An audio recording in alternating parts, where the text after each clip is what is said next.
Hey, thank you everyone for joining. Let's get straight into it. And first, what was all this about? It's a series of webinars on building out the test management and test automation platforms using the SmartBear and open source tool stacks. In these monthly sessions, we're going to look at the principles and practice of building out systems that will support your test management capability and your test automation deployment. The aim is to keep all of this focused right on the detail and the implementation and the technology that we use to provide these solutions. So we want to keep the fluff to a minimum, but just one tiny bit to begin with. Who are we? We are a specialist SmartBear implementation company that works on the deployment of the tool sets, including TestComplete, Ready API, SOAP UI, Zephyr, and the whole SmartBear tool stack in conjunction with open source tools like Jenkins, Subversion, Git, and several others. We provide implementation support, training, and resources to help roll out and manage the test automation and test management process. And if you ever need to get in contact with us, we're always available at hello@testmanagement.com. So your host for today is myself, Bill Ecklin, and I've been working with the SmartBear toolset for over 10 years now and have worked on a number of deployments for test automation and test management across gaming companies, financial, fintech, medical companies, where we have, for example, implemented test automation solutions that will deliver a capability to test trading systems and provide test execution and test reporting using tools like Zephyr, for example. And today's session then, we're looking at scaling up test automation and architecture and systems that would support that scalability. And why do we want that in the first instance? Well, the biggest risk to any automation deployment is complexity. The more complex your scripts become, the more complex your code becomes, the more complex that deployment becomes, the less reliable, the higher level of maintenance required, and ultimately the risk of that solution actually working long term. So the approach I'm going to take today and take you through is based on avoiding that complexity in the scripts, increasing the reliability of all of your automation framework and the systems you use so that you can scale up, speed up the test execution, and also critically make sure that the test execution is carried out in isolation. And what I mean by that is that if one test fails in a whole suite or batch of tests, that one test can be rerun easily and it doesn't affect the overall execution of your test automation run. And that's important because it's very easy to lose sight and for people to lose trust in your test automation capability if you're getting a lot of false positives. So we want to avoid false positives and avoid failures that are down to our test automation and deliver a system which is reliable and scales. And the way I look at this is it's about layering the right tools in the right way. So we develop our automation scripts. We keep those concise and simple. We have our test data sets, which we can manage with either databases or CSV files. We make sure all of that's stored in source code control tools so that there's a single point repository for all of your test automation clients to go to and all of your test automation developers to go to. Test execution is controlled not by the test automation tool, but a build and test tool like Jenkins, which can control in a very smart way the execution of all of your tests across multiple clients in parallel. And then after that execution, the collation of all those test results and the reporting of those test results.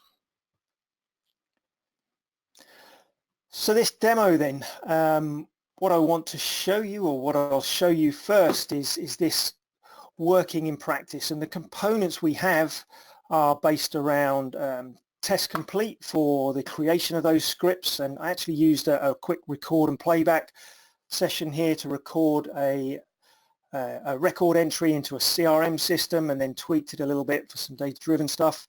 And that particular script is driven from a CSV file. That could be database, it could be CSV, but don't be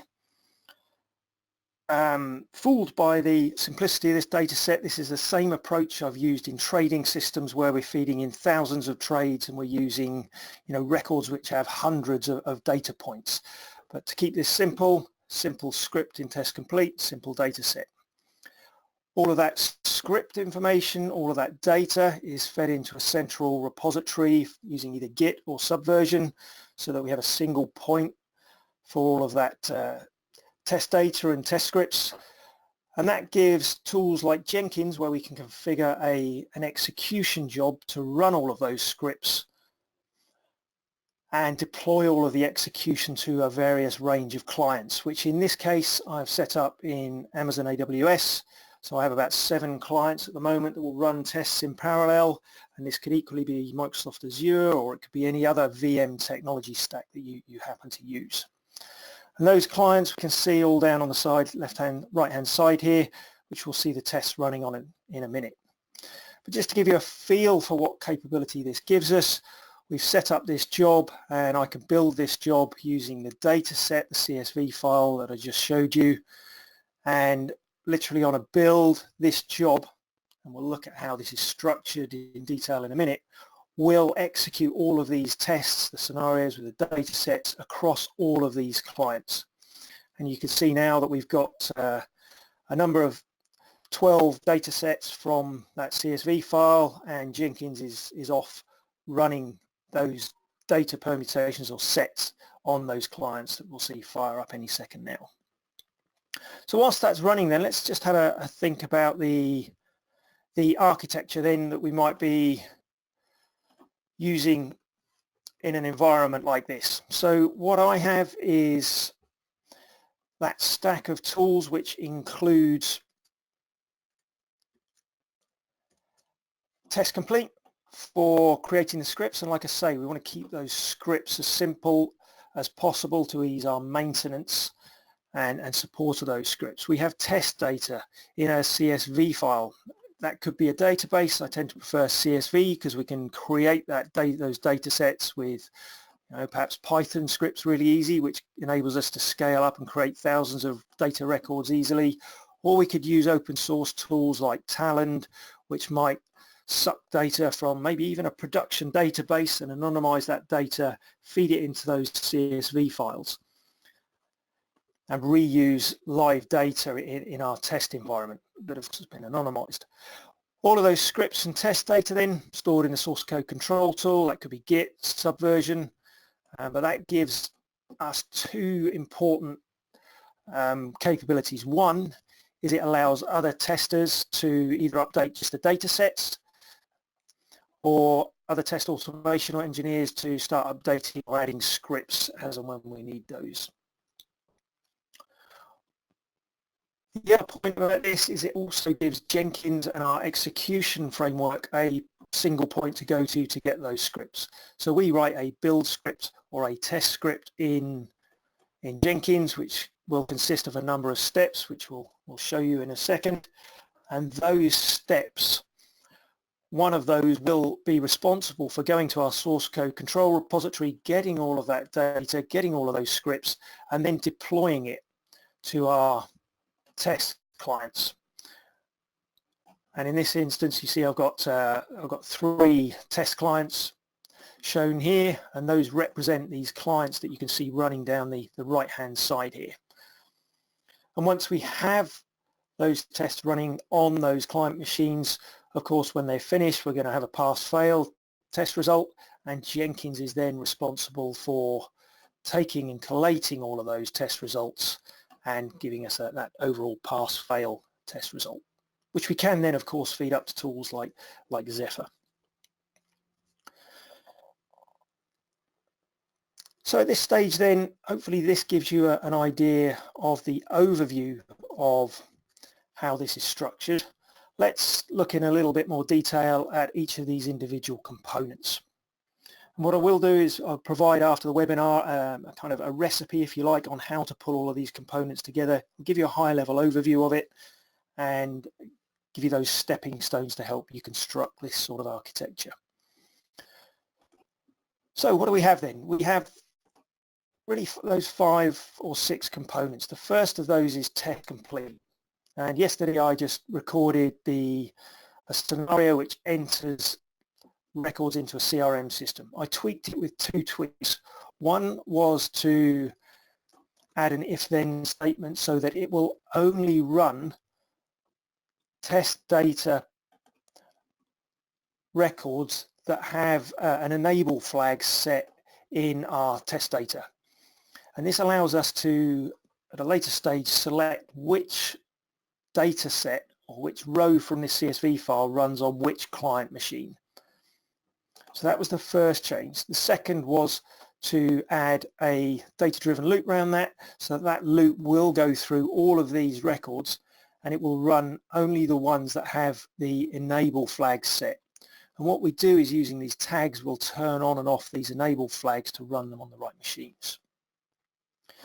So these data sets then, once we've constructed those, we can add to those, we can create new data sets, but we could perhaps duplicate those rows, we can update the tags, we could get clever with our tags to identify what types of tests we've got here. And so if we've got 12 records, we'll add another 3 records onto this to give us 15. And don't forget what I was saying, we run this in live environments or test environments now where we have thousands of data sets with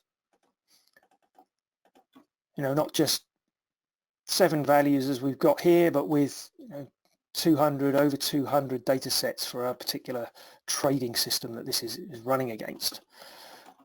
So we can update those CSV data files and save those, and then the next part in the chain, so we've done the script, we've done the data, is to check that data into our source code control system. So this file itself is residing on the file system here, and I can right click and using SVN in this example I can commit that change to my repository. So this means that our test execution,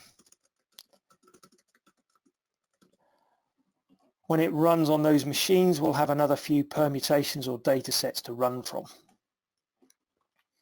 So that's now stored and updated. We're up to revision 16 in our source code control repository, which you can see represented here. And if we drill down in the folder structure in this source code control tool, you will actually find that we've just updated one of those files in there. So that's at revision 16. We've just gone to an updated version of that data set.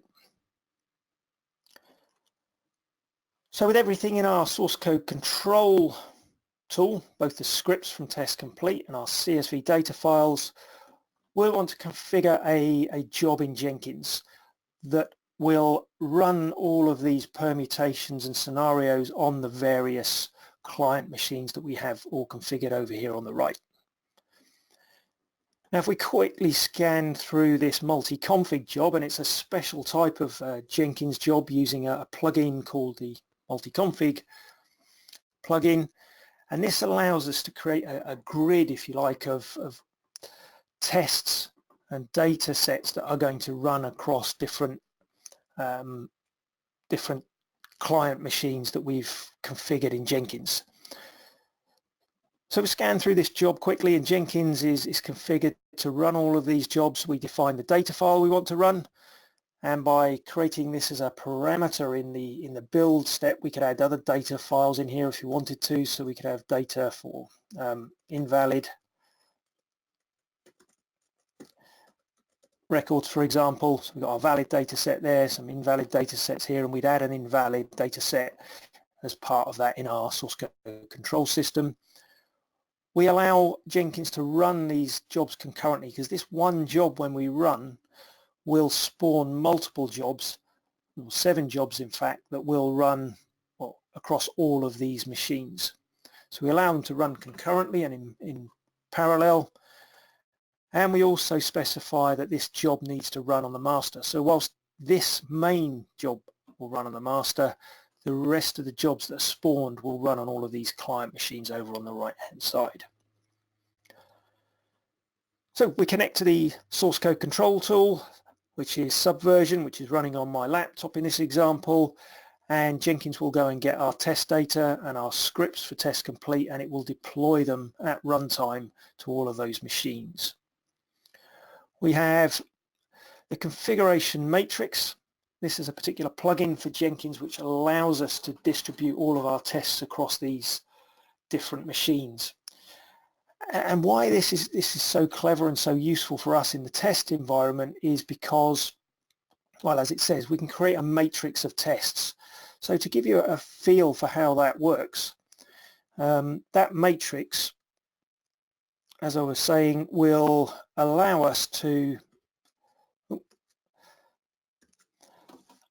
define the matrix in the build job, and that matrix will have two axes. It'll have an axis which is our data permutations, and it'll have an axis which is our machines. So across the top of that axis we might have permutation 1 from our data file, might have permutation 2, permutation 3, 4, you get the idea. And on the other axes we can then define the machines, and in this case in AWS I've defined some AWS machines, and from here Jenkins will work out that based on these two axes we need to run a test here for permutation 1 on our AWS machines, for permutation 2 on an AWS machine, 3, 4, 5, 6, etc., etc., whatever is defined in that data file. So this is our master job that's defined in Jenkins.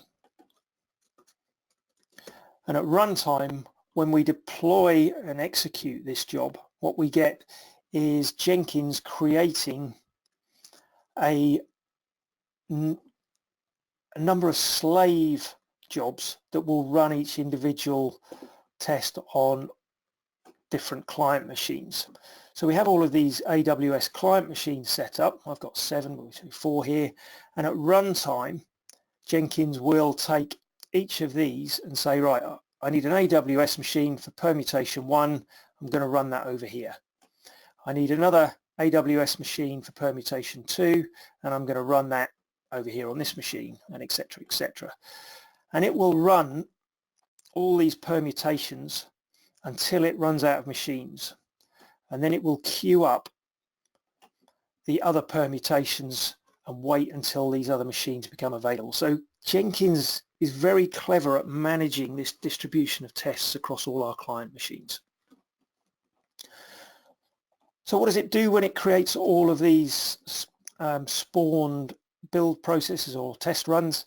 Well, it copies over the scripts and the data files onto all of these machines from the source code control repository, and each time it runs, it's configured to modify the data file so that it will only run the permutation we're interested in. So this particular run will run permutation 1 from the data file.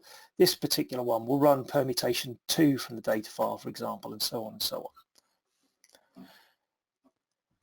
But it's this key matrix plugin for Jenkins that is responsible. You get the configuration right, and it will manage all of that execution across a range of different devices as and when we need them.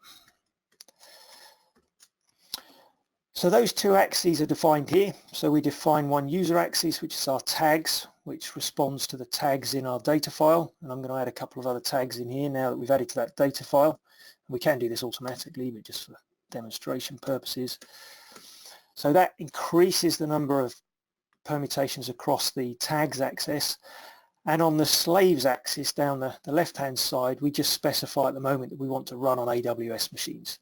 Now we can get very clever here and run on different nodes, which I'll show you in a minute, so that we can run all of those permutations across maybe different nodes that have different configurations. So that's the configuration matrix that we can set up. And then we want to come down to some Windows batch command, which just tidies up the machine before we actually run the test, so it kills any leftover browsers or any processes that we don't want. And then it's this little bit of script, that's a bit of Python, that will select the right tag on the right machine at runtime. And ping me after this if you want some of this script. More than happy to send this over to people if they'd find that useful. And then the last part, or the penultimate part, is the TestComplete plugin for Jenkins. And this allows us to define the project we want to run. So in TestComplete, I have a project suite here, project 3, and I specify the project and a few other bits under the advanced setting which define that I want to capture some reports, the login details for those machines, and use the active sessions because I have all of these sessions open. The final step in this build process is to archive the artifacts. So each time I run this, I want to capture the data set as well as the test results that I ran the test with, so that I've got that historical evidence of what or which set of data the test was run with. So I'll save that update to my build job in Jenkins, and you'll notice now I have a new set of permutations here which correspond to this 13, 14 and 15 that I added in my tags here, and I can execute this job now against all of the AWS machines I've configured. And in Jenkins, if we look at the nodes or machines that I've configured, you'll see that I have 7 AWS machines up and running and ready to accept those jobs that we're going to deploy to all of them. And they correspond to instances or VM instances in our AWS, which are based on an Amazon machine image that I've created that contains the browser, TestComplete, the service for Jenkins, and all of the software required for that test execution.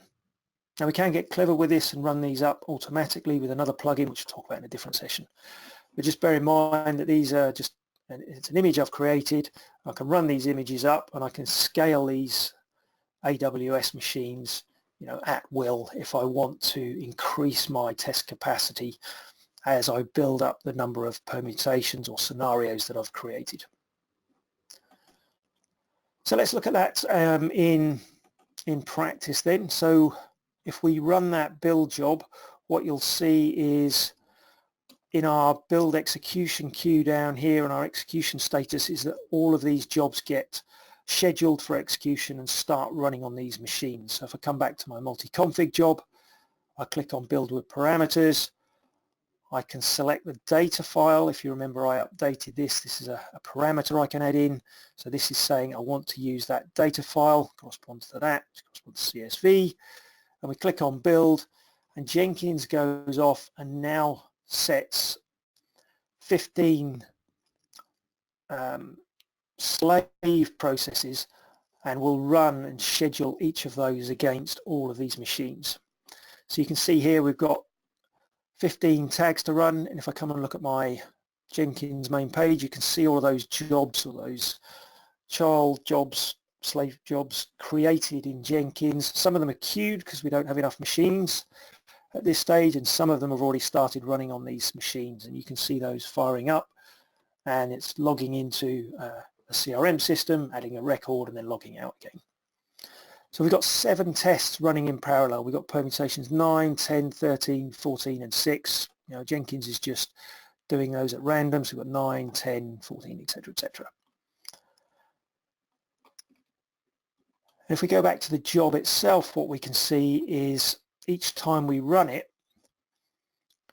we get a set of 15. So this was the last successful run we've got, which was 45, where I ran it with 12, and we're on the next build now, which is 46, where I added a few more permutations. And for each top level build job, which is this multi-config job, we've spawned all of these child jobs. So we have one overall test result, and we have 15 smaller test results, each corresponding to one tag in those data files. And what we should see as we refresh this is that these will turn to solid green balls, and we'll be able to drill down into a specific test result. So any second now we should see some of those start to pass.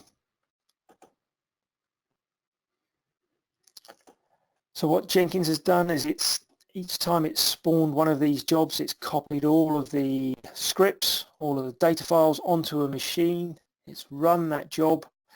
It's captured the TestComplete log file. It's brought all of that back to the Jenkins master machine, and then we can drill down into that particular permutation. So I can now look at this permutation 11. You see I captured the data file as test evidence as part of that run, and I have everything that went on that machine in the console output. So this is a record of everything being checked out from SVN. It's a record of the test execute, command line run, and the overall status.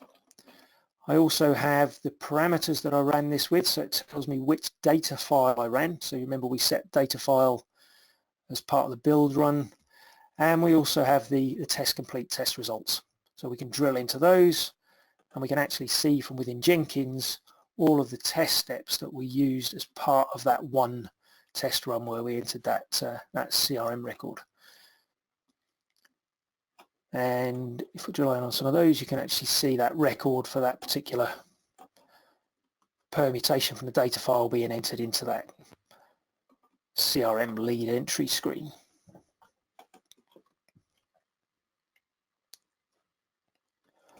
Okay, so that's the results being pulled back, and once all of those have been run, so we're running about 7 in parallel at a time, so that normally takes 3 or 4 minutes just to run all of those, but if you've got longer tests that might take 5-10 minutes, and you've got thousands of permutations, then this framework will scale up to work with many larger data sets and a larger number of machines that Jenkins can manage.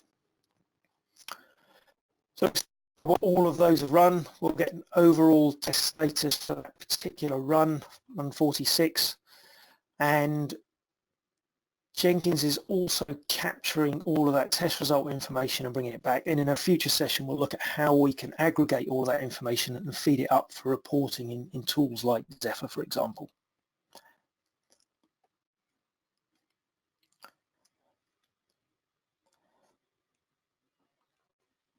Okay, any questions at this stage before we have a look at a few other ways we can do things with this kind of framework? So I have one question then. The first one is, why not just build this within TestComplete? Well, you can create this kind of approach from within TestComplete, but the downside to this is that you scale up with more data sets. You end up running, you have one sort of run of the scenario in TestComplete, and it cycles through all of each data permutation in turn, and that tends to cause problems if one of the test runs fails, because it's more difficult to run it in isolation, and we'll show you in a future session how to run from Jenkins in isolation. And it also makes it more difficult to run all of these tests in parallel. With the setup we've got at the moment, Jenkins takes care of all of that execution in parallel across all the different machines, and it takes care of collecting all of those results from those machines that we're running those tests on. Right, the question is about the VM machines then. So in this environment I've set up my VM machines in AWS manually, but there is another plugin within Jenkins specifically for AWS, and if we go to manage Jenkins, it allows you to sort of define an AWS image. If we go to configure system, it allows you to link to that AWS account, define an image, and then when you run your tests, Jenkins will automatically fire up those VM machines on demand. So if you had 15 permutations here, Jenkins would know it's got 15 tests to run, and it could, if it wanted to, run up 15 machines straight away to run all of those tests. Now there are useful parameters in this, in as much as in the configuration under Jenkins you can set the maximum number of machines it runs up, for example. So you might set that at 7 so that you've got 2 permutations run on each machine. So if we have a look in the system config for AWS, what we'll see is down here is the plugin for Amazon EC2, and from within here you can connect, excuse me, where did that just go? You can connect to your Amazon EC2 account with a key, and you can then define a type of AMI, which is the Amazon machine image. So I have an image that has test execute, it has a browser on it, it has a few other tools I need for the test execution, and you can define the instant type and all of the settings for an Amazon machine when it runs up, including security groups, for example, the user you want to run as. And under the advanced settings you can say that, for example, I only want to run up three or 4 machines, or maximum number of instances I want to set to say 3, because you don't want to run up hundreds of machines if you've got hundreds of permutations. And in this way Jenkins will start the machines when the tests are triggered. It'll run the tests on a maximum number of instances that you set here, 5 for example, and then once it's run all of the tests on those 5 machines, it will shut down those machines after an idle time that you can also set within this plugin as well. So that's a useful setup that we'll look at configuring in possibly the next webinar that we do on these topics. Okay, if we go back to our multi-config job, what we should see now is that particular run, we've actually had 1 failure in there. So we've run 15 permutations, and we can drill down into that 1 failure, which was tag 12, and we can see why that particular permutation ran or failed in this instance by looking at the TestComplete logs that were pulled back. Now this might be down to the execution of the script. It could be a connection issue with the Amazon AWS instance, but in this particular case I think the script failure, there's probably a little bit of work there for me to do to make my scripts more stable, because that clearly entered the record in there. But what we'll see again in a future session is how we can go about rerunning this particular test so that it doesn't cloud the overall test result once we've completed that run. All right, so hopefully that gives you a feel for the architecture and how we've constructed this framework using all of these components, how we can create the scripts, test data, store them in the source code control, and use Jenkins to execute those tests against a range of AWS instances or VMs that we've built in the cloud. But just 3 core points to focus on or take away from this.